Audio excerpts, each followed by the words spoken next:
Previously on Twilight's Edge.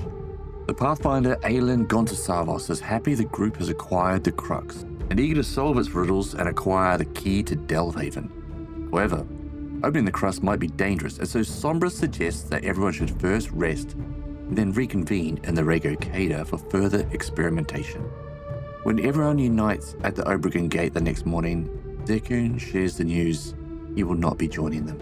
Valen's Rune has offered to take him with her to Agorian, where he can share the plight of the orcs with Chalish nobility and perhaps bring better tidings to the Pleat and all of Westcrown. After heartfelt goodbyes, Zekun departs. Just before the remaining group wants to head into the Cader, Sombra feels a strange, magical sensation, which is quickly interrupted by the arrival of a new Pathfinder. Hello and welcome to Season 3 of Twilight's Edge on the podcast known as... Oh my god, Tumble Through!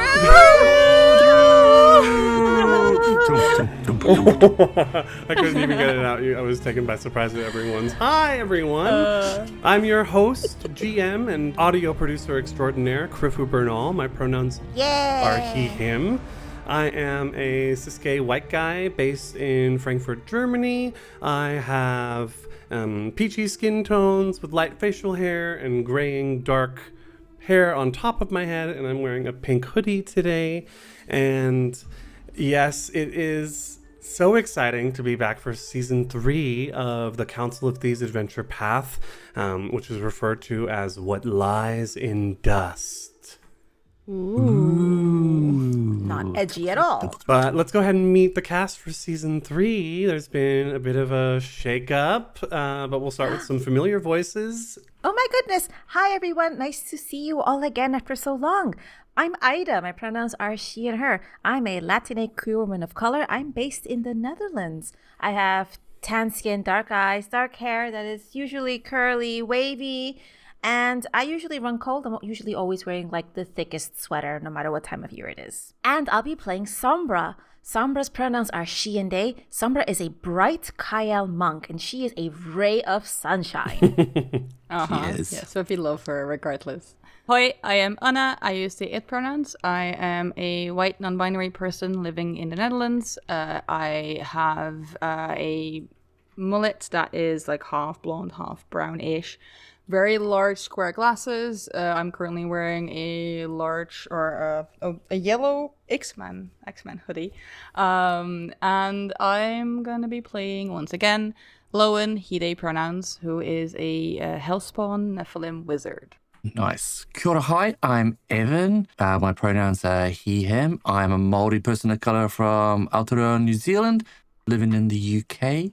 I've got brown curly hair, I've got full frame tortoiseshell glasses, I've got a grey stubbly beard, and I'm wearing a black t-shirt with a plaid shirt over the top. And I play Nikau, our rainfall orc leaf druid. His pronouns are... Yeah, I did it, so proud. And his pronouns are he, him, and he has a little familiar called Fugo. Hello, my name is Jen Vaughn. My pronouns are she, they, and I am a femme-presenting, cis, very pale white person, immigrant in France, and I am wearing I had to look down, a black, red, and orange plaid shirt over a black t-shirt. My face is very, again, peach and white, a lot of sun today, and my bangs are black, but then I have a bunch of blonde hair behind it, streaks, and I've got some smile lines because I've been enjoying life and I'm happy to be here.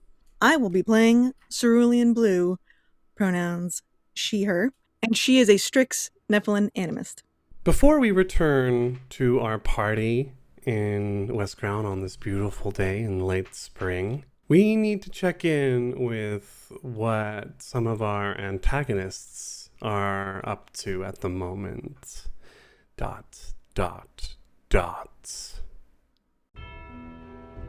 Walcord, an old lodge on the eastern coast of Westcrown Island. These walled grounds have seen much better times, long fallen into ruin. In the clear air of a spring night, we follow the camera down beneath this seemingly abandoned building. Into a large, damp chamber.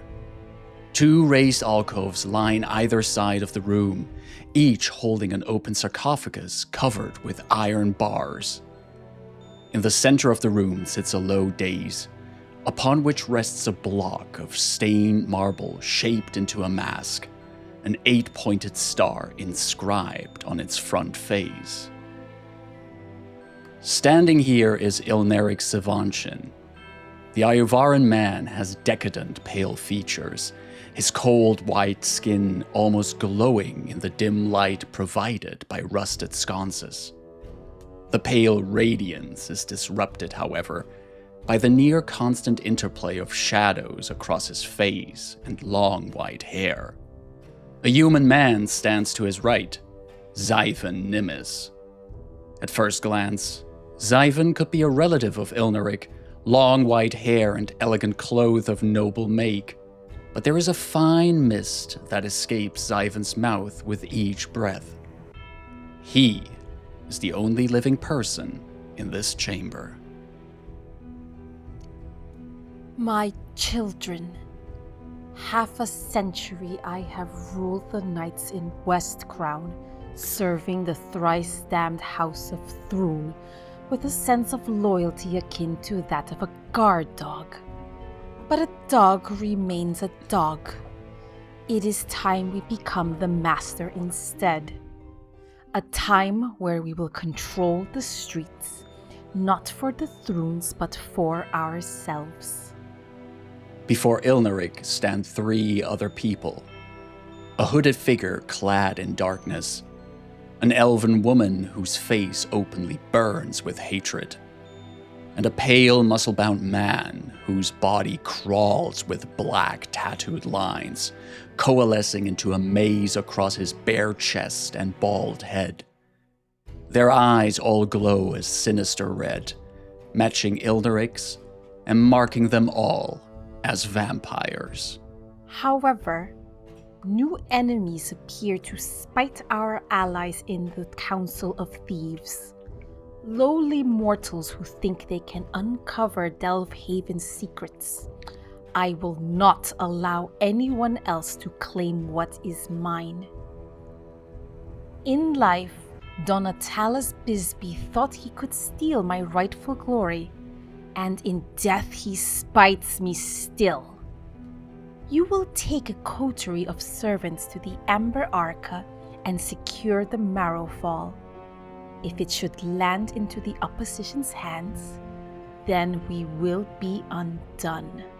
Father Jer? He looks at the hooded figure, whose long black cloak disguises his physical features. Father Jer kneels before the altar, devoutly placing a hand upon the wicked-looking black short sword at his hip. May the King of Thieves guide our blades toward their intended victims. Von Wyn Malkistra? The second figure, an elven woman with pale white skin and long blonde hair, takes a military-like step forwards and scowls. She wears black and crimson leather armor, a matching cape, and 2 identical runed wooden stakes, one of which she spins idly between her fingers. May these would-be enemies be my final end, and free me from this accursed existence. Ilneric holds back a smirk.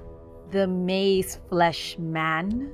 The half-naked man grunts and chambers fresh ammunition into his oversized repeating crossbow.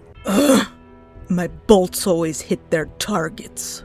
Go now and do not disappoint me with failure. The 3 vampires disperse into mist and fly out of the chamber. After a moment's silence, Zyvan speaks. I have seen these players in combat, and I am not quite sure your favored minions are up to the task. Shamadi has assured me that these interposers are no true threat. Yet with Icardian accelerating his plans, we cannot rely on our newly acquired Caligny forces. Master, you have worked for the Council longer than I have been alive. Why is Arcadian so hell-bent on destroying a hag who is insignificant in comparison? I will not deny someone their revenge, nor will I reveal their secrets. Now, to business. Zyvan nods. Yes, you requested I find potential allies against the players of Larazad. I think I may know the perfect man. The scene changes. Walking along an avenue at night, brightly lit with giant Paraji torches, we see Ilnaric once more. No crimson glowing eyes, no unnatural shadows. He appears almost normal. The vampire master walks into a fine tavern filled with nobles who are reaching the end of a newly created drinking song. Oh, an orc with no grace, despite his fine face, is the worst kind of orc of all. Thank you. You are all much too kind. A blonde human man with a fading tan dressed in fine threads stands on the bar, having just finished directing the group in song. He steps down, quite pleased with himself, and throws back a shot that is handed to him. Ilnaric approaches the famed actor. Thezing Umbero Ulvano, I presume? Thessing looks up, happily surprised. Why, yes. Always happy to meet a fan. What would you like autographed? Actually, I have something much more interesting in mind.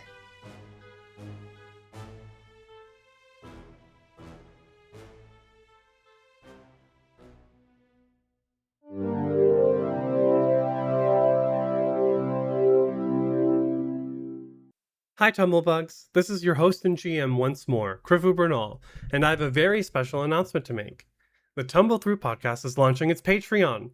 Your support means the world to me, an amateur podcaster who has spent almost 2 years making sure that a new episode of Twilight's Edge comes out each week. My fellow cast members have also spent much time working on graphics and logos and videos, not to mention the weekly recording sessions. But, of course, subscribing to the Tumble Through podcast on Patreon could net you cool bonuses, like receiving a shout-out on air, or getting a chance to play in a game GM'd by me. There will also be a Patreon-only podcast feed with some very cool upcoming side quest bonus content. The more subscriptions there are, the more likely it is that I will even spin up a full second campaign. Thanks again for listening, and don't forget to tumble through!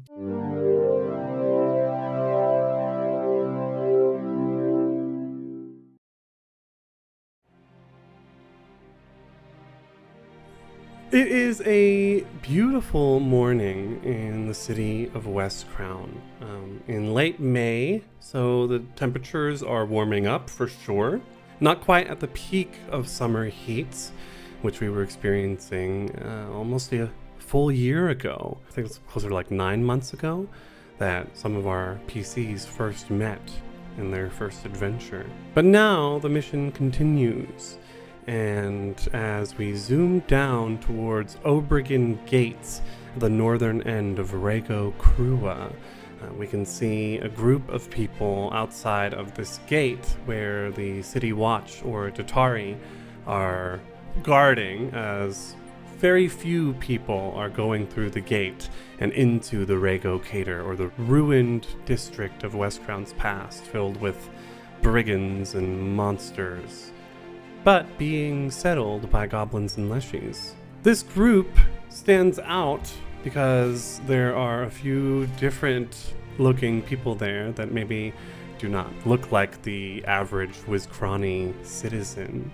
We see a human woman who, despite being human, it does not look like she's Wizcrani. Of course, she's wearing a bunch of jewels on her head, some magic items. If people knew what they were looking for, they might recognize Aelin Gontasavos, this dark-haired, fit woman with a bejeweled rapier at her side, as a Pathfinder, which is not allowed in Cheliax. And she's waving a hand towards someone walking up to the group. Jen, who do we see? The group would see Cerulean Blue, who appears as a very tall, or 6 foot tall. It's very tall to me. With a muscular upper body. She has shoulder blade length black hair pulled back in a ponytail with a white streak, some bangs, light blue skin with some freckles, and probably one of the more distinguishing things about her, aside from being very buff, is she has one wing, her left wing, draped across her shoulder and hooked into a small silver chain that's attached to her silver armor. The armor has stars leading up to the neck, and then also that match the tattoos that go all the way down her arm, these long, thin lines that end in stars over her knuckles. Her gray armor also has a circular pocket of some kind, and she is clutching a book to her chest as she walks up and clears her throat before she actually speaks. Aelin, yes? Aelin, the Pathfinder in disguise, air quotes, steps up towards Cerulean, clasps her on the shoulder, and then turns to the rest of the group. Cerulean, good to see you. Glad you found your way. These are the people I was telling you about, and of course you remember my colleague, Kitsazira, and she gestures towards the dark-skinned halfling woman who typically wears a white robe with colorful embellishments on it, and her holy amulet of Shaylin to represent her being a cleric. Kitsazira sort of nods. Today she has a small poof of curly dark hair, but she's actually put a leather hairband to sort of push it back as far as possible, and has donned some sort of leather arm guards. The rest of you haven't seen Kitsazira in her armor before, but Cerulean, you recognize the same equipment she was wearing the night of the cornucopia, which was 2 nights ago. Kitsira, Miss T-Whistle, good to see you. Kitsira nods and smiles. And Aelin says, yes, as I mentioned, these are the people we are working with. And she sort of looks at the 3 of you, the other PCs that are here. This is Cerulean, my Pathfinder colleague who will be aiding us. Cerulean turns her body at the waist, so her neck doesn't move very easily as a Strix, and offers a handout to the closest person to her. I think Sombra would look incredulously at this Cerulean, raise her hand and start walking forward. Sombra is a Kayal femme-presenting person. She has ashen skin. She has pupilless eyes that are orange, red, and yellow. She presents with a lot of dark, smudged eyeliner, usually a pretty dark lip. She has short hair that goes in ombre from white, gray, and black, with gray at the crown of her head, and it's short and cropped with one side of her head shaved. She is a fairly tall person, lithe, tight muscles, not too bulky. You see that she is wearing a dark red sleeveless duster, a sort of vest that goes down past her knees, and as she sort of walks forward, a bit of light might catch, and there's this ever so gentle reflection that sort of tells anyone with an experienced sight this is a magically imbued garment. She doesn't carry any weapons. She has a couple of satchels on her waist, and she has long linen strips wound around her hands and her knuckles. As she extends a hand to Cerulean, Sombra looks down at Cerulean's hand first. What kind of hand is this? Is this a soft hand? Is this a calloused hand? It is a meaty hand. Black, long claws. It has ink stains, so a different type of color of ink on top of the skin on her writing hand. I would say it's not soft, but it's not fully calloused. It holds a blade. It's not fully padded, I would say. Sombra offers her hand to shake, and she would do a firm shake, not one necessarily to cause pain or be too loose and overly friendly, but definitely an assessment kind of handshake. You would see the same reflected in Cerulean's yellow eyes. She is sort of checking you head, shoulders, knees, and toes, and then back up. You can see her lips sort of moving as she's talking to herself, but you cannot hear what she is saying. There. Sombra's hands would be absolutely calloused, anything that is exposed through the bandages. And her arm is typically bare. Oh, she has also a fur sort of shag over the tops of her shoulders. And up her arm, going into the vest, are all these very ruddy, long tattoo lines, seeming as if it was covering up something. So there isn't any sort of elegance or intention, just long, elongated blocks of black rectangles and squares up her arm. I would say on Cerulean's back, there is also a short sword, and then you see a spear. You cannot see a right wing, but you see a small stump that is the same color as the rest of her as well. She nods. Sombra, yes? That's right. You look like someone who stands near the front. I stand where I am needed, but I usually make that assessment myself. You look like you know what you're about. Some days yes, some days no. Well, let's hope it's today. I think it's today. These are the rest of them. And Sombra sort of opens her body to also invite Lowen and Nikau in. Yeah, Lowen watches this and steps forward, and you'd see a mask presenting intersex non-binary hellspawn, completely blue skin, standing about like 5'11", with horns that like sort of stand up and curl backwards, long, like just past his shoulder, white hair, though currently they have it up in like a kind of a more messy bun at the back. He's wearing like very simple V-neck dark red shirt with just simple like black trousers and sturdy laced black boots, and on top of that he's currently wearing like a long black trench coat. He has like full sclera, black eyes, a bunch of piercings in his face and like around his ears, which you also would notice there are more elven ears. There's a bit of some kind of elf heritage or lineage here. As like Lowen extends a hand to shake yours, as the sleeve from the trench coat like rolls up a little bit, like it's a little bit too short, so like as he like extends a hand, it moves back. You can see there is a what looks to be like blue, almost snake-like scales on the back of his forearm. And if you were to like look close to where like the V-neck sits there, you could just make out the start of more scales on his chest. You'd also see on that hand that he offers there is a silver ring, and if you were to look even closer, his fingernails on that hand are black, and the tip of the fingers are starting to also turn black there. The other hand does not have that. He just offers the hand and gives it a firm shake, and it goes, "Lowen, nice to meet you." Likewise. Right. That must mean... And with the turn of the shoulders, Cerulean looks at Nikau. You must be... Yeah. Zekun. No, he left. He left. Zekun has left us. It's Nikau. I was told this is humor. So. Good, you got me. It's working, I can tell. Yeah, you got Yes.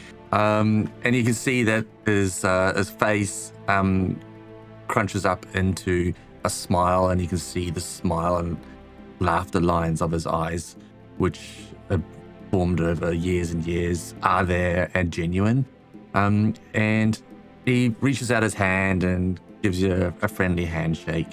It's not firm. It's not like a strong trying to test you out. It's just a genuine, warm handshake. Doesn't linger. And you're looking up at him because he's 6'5", quite well built, very lean and muscular, and is wearing studded leather. But the leather is the studs are these kind of like molten blobs of different ores. And he's got a feather and leaf short cloak over his shoulders, of multicolored feathers. His bare arms are tattooed with vines, thin vine work. And his face, even though it seems like it's seen better days, it seems disheveled, like he's had a late night. There's rings under his eyes. You can smell like mead or something on him as well. He's got braids tied back, like an undercut, and his beard's tied up and thing. And you notice that some of the braids are a little bit loose, and it seems to be a slump to his shoulders. But he's warm enough with the joke and the humor. But you can see that there's probably something troubling him. He also has a little mushroom on his shoulder who speaks up, and I'll pass you over to Krifu. I was wondering if Fugo could speak today, and I just looked at. Yeah, I was like, which body horror are we playing with? Yes. No hands. Hands and a mouth this time. Yes, Very yes. nice. He's got hands and a mouth. So you see this little mushroom who waves with their hands and says, Hi, nice to meet you. I'm Fugo. Fugo, good to meet you. I can tell you keep everyone here in check. I wonder. Leshies are spirits that inhabit physical bodies. Cerulean is an animist. I mean, not all apparitions are spirits, but are all spirits apparitions? Oh, my brain hurts. Things we will be figuring out in this season. Yeah, she's here to actually get work going. She's not going to, like, I would say, Nikau, you can see that Cerulean keeps making eye contact with something directly behind you. Like, something right over your shoulder. But she's not going to say anything about it right now. Nikau catches that and sort of like every now and like glances over the shoulder and just to see who you're looking at or what you're looking at. But Love it. nothing there. Fugo, good to meet you. I think you are going to be the most helpful person here. I don't know if Fugo can blush, but sure, little like pink lines appear under the spot where their cheeks would be, I guess, on the mushroom, the stalk of the body. Cannon. Oh, well, you know, I certainly like to try to be helpful. You don't have to try. You are. Yeah, super helpful. You genuinely are, Fugo. Yeah. Now come on, we're a bit of a crowd here. We should move forward. Right, yes, Aelin I was just about to say. And she leads you through the Obergen Gate where the Rundatari, the ruin wardens, sort of look at you all, nod. Is Katsira coming with us? Yes, Katsira is definitely coming with. I'll fall into step beside her. I think Katsira looks up at you. Nikau, do you know where we're going? Are we going to your cottage? Oh, no, we can do, I guess. It's a bit of a mess, and he looks a bit nervous. Oh, interesting. Fugo also looks nervous. Yeah. We're doing some kind of other work, you know what I mean? Somewhere? Or we can go, that's fine. That's fine, whatever, that's fine. Aelin shakes her head. I assumed you all knew where we were going. You had some space in the cater for us to do our work. As we move into the cater, the main thoroughfare that leads to the Ramble Gardens is not far from Obergen Gates. And there are a few Rundatari who are patrolling this street now, which a year ago was definitely an idea that people would not have had, but due to Nico's work in the Arboretum, there's been more of a connection made with the Leshy community in the main city. When I suggested the cater, we're familiar with an abandoned building. It's isolated, it kept us safe at night. Last we checked, the area is empty. So should something go amiss, at least no one innocent is, involved. Kathazira from next to Nico says, Oh, well, I've brought more crystals to turn into everlights if we need to protect ourselves this evening. I'm quite familiar with that.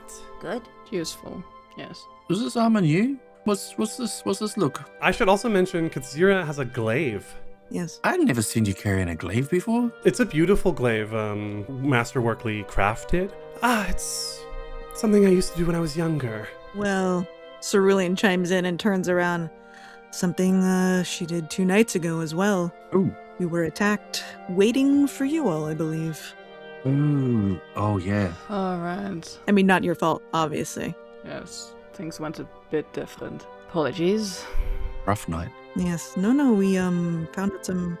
Is now the time to mention this, though, Aelin? I don't know how long it'll take us to get to this manor, so now might as well be the time. Yeah, we can walk and talk, right? Sounds interesting. Yes. Interesting is definitely a word. We were attacked by...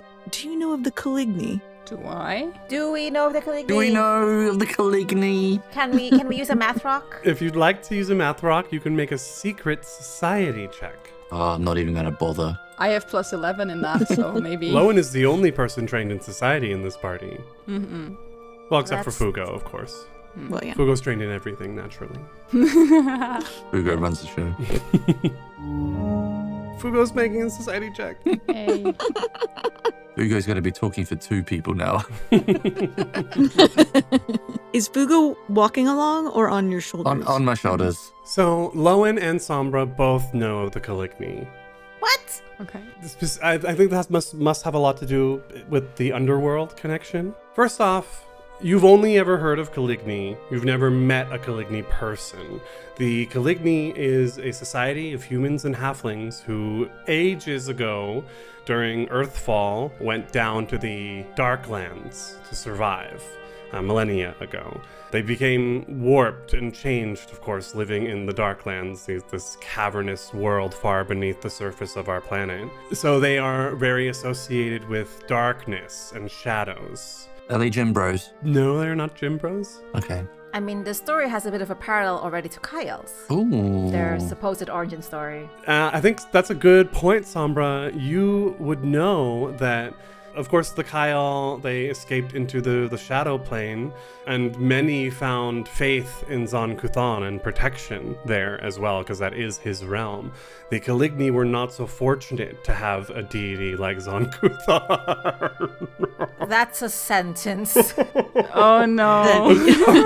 Sorry, Did you say not fortunate? Yes. Holy crap. Wild. I don't know if Sombra and Lowen would know this much, but they instead were found by demon lords and things of the abyssal aberrant nature. These days, the closest society of Caligny to the surface and to Westcrown can be found in Pangolay, the capital city of Nidal.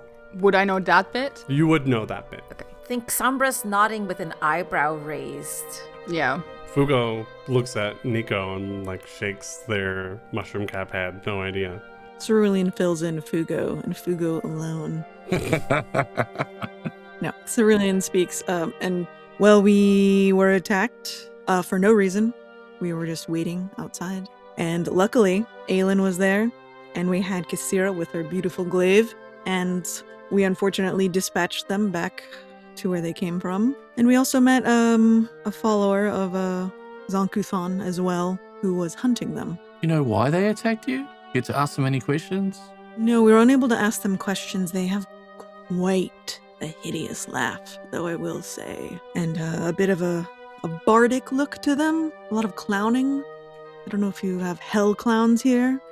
Probably. This place has loads of stuff. Have you been to the island? There's loads of weird stuff there. No, I haven't. Yeah, there's probably hell clowns on the island.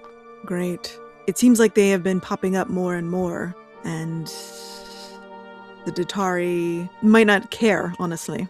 But that's, when I spoke to this follower of Zon-Kuthon, he said if we wanted to help more, we could reach out. Right outside the mayor's mansion. The timing was suspicious. The city's fucked. If one of the safest places, supposedly, for the untouchables is this threatened, well, then again, they're bringing it on themselves. I mean, they had a goddamn dungeon of shadow curses, and in the basement, a hellish one. They're fucked. Cerulean's eyes are so round, and her voice changes as she's leaning full body in. What? A knot dungeon? I mean, K-N-O-T, it was called the Asmodean Knot. Can you take me there? No. No. No, you're right. Oh, we have work to do here. I'm sorry. You'll have to tell me later. Huh. Maybe. Lowen narrows his eyes slightly at Cerulean. They're gonna keep an eye on her. Hey, just super quick. You said that someone from Zon-Kuthon was hunting them? Did you speak to that person? Mm-hmm. Yes, I spoke to them. A rather, frightening, mathematically symmetrical person. A man named Drive. Okay. Some might call it handsome. Oh, yeah. Katsira clears her throat. Personally, I think if Drive Sesfa is aware of the situation and is monitoring it, then we really don't need to bother with it. She sort of laughs and shakes her head nervously. The Midnight Guard has a handle on these things. If we need to speak to Drive again, though, just to close the loop, we can go to the Midnight Sun Temple. I've met this person many years ago. I didn't know they were still around. They're a good guy? They're a bad guy? What's the deal? Well, Drive is the commander of the Midnight Guard, which is the armed force of the Midnight Sun. basically representing Nidalee's interests in Westcrown. All at the service of House Thrune, I suppose. I would say, like most people, drive is somewhere in the middle. I suppose. Good to keep in mind for now, but not our main objective. Not at all. Nikau, make a secret perception check at Katsira's nervous smile, because you know her quite well. You've known her for several years. Secret perception. Let's go. Damn, plus 13 on this. Mm-hmm. That's good. That fucking smirk. That's your Katsira bonus? Nikau, as you're looking, you're like, halflings age differently than humans and orcs, I feel like. Halflings can live a little bit longer, if we think of our good old friend Bilbo. So I don't know if you know how old Katsira is. I do not. But you've gotten the sense over time that she is older than you. Right. And she just maybe doesn't appear that way. And as she's talking about if she trusts Drive, if he's managing this, you realize that nervous grin might have some emotional entanglements associated with it. Oh, really? Mhm. Oh. Hey, Katsira, did you think this drive was symmetrical? She did. I could tell by the way her eyes moved. Oh. You know, the irises got real big when she saw him. When I was younger, I spent a lot of time protecting the Wanderer's Grove at night, and had some encounters with the Midnight Guard. Drive wasn't commanding it at the time, but the Church of Zon-Kuthon and the Church of Shaylin have a special relationship. They are siblings, after all. Okay, I didn't know that, but that's cool. That sounds cool. And anyway, whatever. Yeah, you can say Drive is attractive, sure, yes, but that's not the point. We can keep dwelling on this. Yes.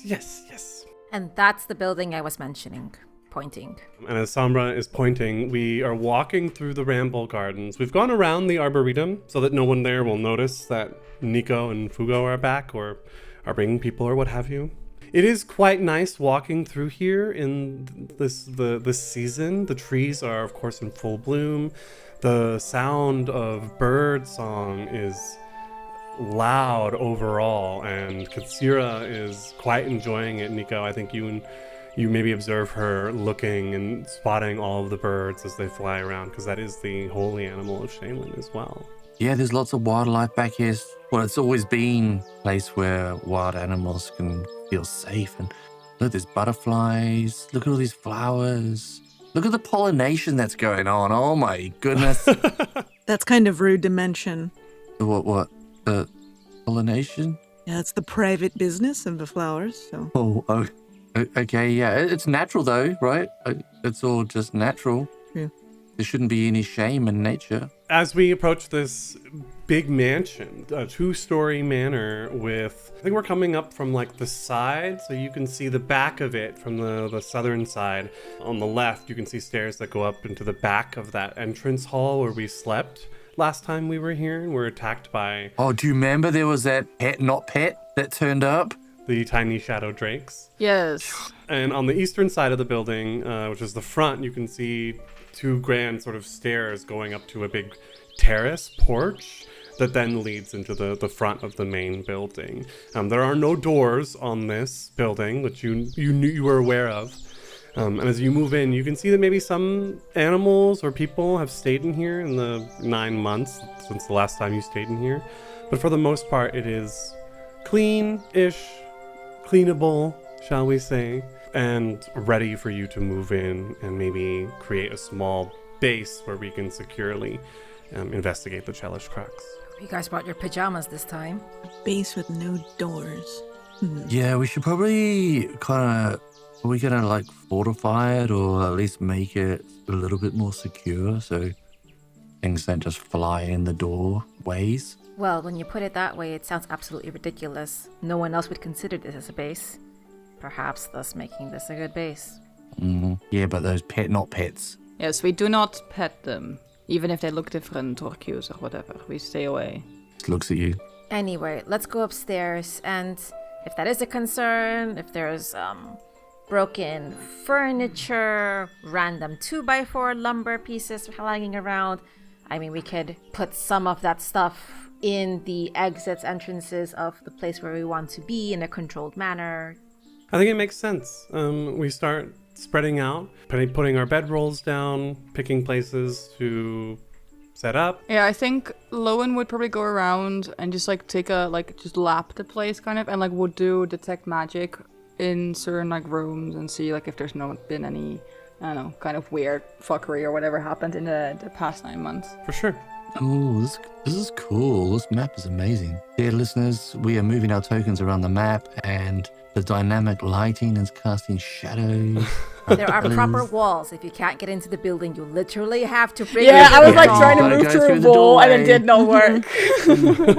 Cerulean, what are you doing as you're checking out this space? Cerulean will sit at the base of the stairwell, not blocking the steps, and sit and unfurl her one wing. And she would like to use spirit sense to see if she can sense anything that is going on in the area. Any spirits that are lurking that could try to mess with us. Where is she? I want to watch this. Cerulean opens her mind to the metaphysical, enabling her to sense nearby spirits.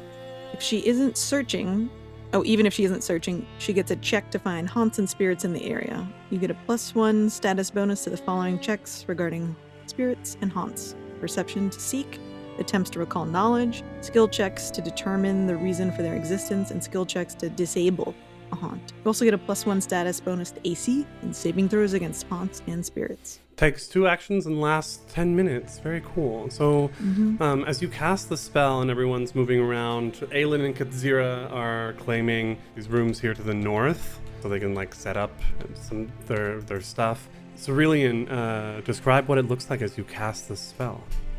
Cerulean is sitting and unfurls one blue and purple bat wing, and anyone that is watching can see within the purple membranes the image of a map appear, similar to the house that they are currently in, and a compass rose in the middle of it. This image sort of glows as it animates within her wing. Her eyes are closed, and she is, again, her lips are moving as she is speaking. As soon as you finish casting the spell, you sense spiritual energy. It's only a 30-foot emanation.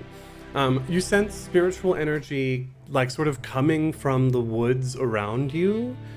You can tell that the Ramble Gardens themselves have a lot of spiritual energy, but from what understanding you might have received of the Arboretum and the Leshies there, that's not a huge surprise. What is most surprising, besides maybe some of the spiritual resonances you've already picked up on some of your new party members, is the very, very strong and present presence of a spirit somewhere on Lowen's person. Oh god. Cerulean stands up with her eyes still closed and then walks forward with her palms out towards Lowen. Lowen, Yes. Cerulean's voice says, much higher. Lowen like still like unsure what this shift in tone is, but like just watches and yes. Do you mind if I come closer and perhaps touch you? May I know why? I cannot tell you right now exactly what I'm looking at, but you could be haunted. Sure. Great. Wonderful. There's nothing wrong. I too am haunted. Sure. Okay. I guess. Do what you need. We're standing in the sort of grand hall of the lower floor of this manor with these 8 columns holding the ceiling up, the arched sort of ceilings and the houndstooth checkered floor as Cerulean is approaching Lowen. I'm assuming it's probably in one of your pockets somewhere, Lowen, that Cerulean is reaching towards. Uh-huh. And maybe if you put your hand there, you grab it and you're like, oh, it's What is it? the symbol of Asmodeus that you retrieved from the knot. Oh, right. Yeah, if Lowen take like if you were reaching for it, like Lowen would like reach into where they kept it and like pull it out and like we found this in the Asmodean knot. I've not had time to look at it. I've been meaning to. I sensed the intelligence I guess. I've been meaning to investigate, but... Cerulean, what you see Lowen pull out is an iron amulet that has the upside-down pentagram of the unholy symbol of Asmodeus, the Lord of the Hells. Mm-hmm. Oh, there is definitely somebody stuck in there. Something. Yeah, I figure. That's why I want to take my time with it, because I figured there might be a risk attached. Mm-hmm. But if you could tell me, I don't know what you're doing, if you could tell me what it is, that would be easier. It would save me a lot of time. Can I use this to recall? Oh no, I already guess I haven't done any perception checks. Well, I guess we did. Seek. You did not seek. You cast a spell because you weren't. Okay. Make a secret religion check and add a +1 to Thank you. this. All right. First roll. Let's of go. Secret religion. Secret religion. I could tell by the eyebrow touching that it was Stop bad. it! The tell. What information am I going to make up right now? I know. It's all like. No, that was good. That hit the DC. I was trying to figure out what my DC was. Oh, okay. So I have a question. You have different apparition types. Does Cerulean recognize what type of apparition a thing is when she meets it? Generally, yes, because when she relinquishes control, she has to be able to pick which apparition types that she wants. So she recognizes, like, this apparition is a lurker in devouring dark, and this apparition is a monarch of the Fey courts, and this one's a stalker, and blah blah blah. That would be the mechanic in which. Sorry, I said it very like design-wise. I would like to be able to pick the spells. No, for that her. I totally. But so she would recognize what type of apparition it is. Okay. So, as you are studying the spiritual energy around this amulet, you recognize that the spirit within, first off, is very diabolic, sort of influenced. It may even belong to the hells. You've met infernal spirits before. But this spirit, specifically a crafter in the vaults, you recognize that this one is an architect, a creator, a planner. She's holding it and letting the chain sort of move in a circle while she's examining it. Okay. Presence is a creator, a crafter of some kind, maybe a spirit of a past official as well in a West Crown. That might work, considering what else we found. Mm-hmm.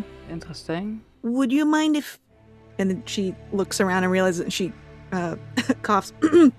Would you mind if we share this amulet, Lowen? Can I... Because this is the third time you've done this. Could I use light to me? Because it's not just for light, it's for anyone trying to deceive. Not, and more as a, like, Lowe's not trying to figure out exactly, like, you know, what's going on, but they're trying to figure out, is this a quirk that this person has? Like, attached to maybe, like, their abilities, or is this someone putting up a mask of some kind? I think this is closer to, like, an occultism check. Ooh, I will take occultism. So it's recall knowledge of secret. I have +11 in occultism, so... It's not unheard of. I don't know if you've met mediums before, but spellcasters who are attuned to spiritual energy, different than like your typical priest is. Someone who's more in tune with the dead, as it were, is definitely a thing, and that's what you think you're picking up here. If this Strix was able to, just by holding the amulet, guess that it belonged to a West Crown mayor, then clearly there's some sort of proper good divination happening here. But then the switching in tones might be also like a quirk that kind of belongs to being a medium. That's what Lowen's trying to figure out mostly. I think you're guessing that. Yeah. Okay. So when you asked that, like, you see this little Lowen like stares at you for a moment, just like the sort of gears in his head turning as he's trying to like work some things out, and then goes, "Cher, yes, we can work on figuring out how it works together. But I'm keeping it. I've only just met you, no offense." No, fair. Well, I thought you were going to destroy it. After I studied it, that's what we agreed upon. We study it so we know what it's used for, and then we destroy it. Stop looking at me. Looks at Cerulean. Agreed? Together we can study this, yes? Yes, I do not want to destroy it at any way, at any cost. Well, you'll have to take that up with the others, because that's what we decided. There is a yelp from the room where Aelin and Katsira were, and the sound of like a short, scorching jet of fire. Naruto dash. Run. Naruto dash. They found the hibachi. As Aelin comes out with, looking a little singed, holding Oh, they did experiments. holding this multifaceted red box that each face of it is covered in runes. And she says, "Any chance that amulet could tell us how to open this thing?" And that, I think, is where we'll end our first episode. Tumble Through presents Twilight's Edge, a Pathfinder 2e actual play of the Council of Thieves adventure path, converted from Pathfinder 1e by Krifu Banal, Game Master and Executive Producer. Tumble Through uses trademarks and or copyrights owned by Paizo Inc. used under Paizo's ban content policy. Paizo.com/licenses/ban content. Tumble Through is not published, endorsed, or specifically approved by Paizo. For more information about Paizo Inc. and Paizo products, visit paizo.com. If you enjoy our show, please make sure to subscribe to us on your favorite podcasting platform so you never miss an episode. Leave us a comment or interact with us by following us on Blue Sky and Instagram. Thank you so much for listening.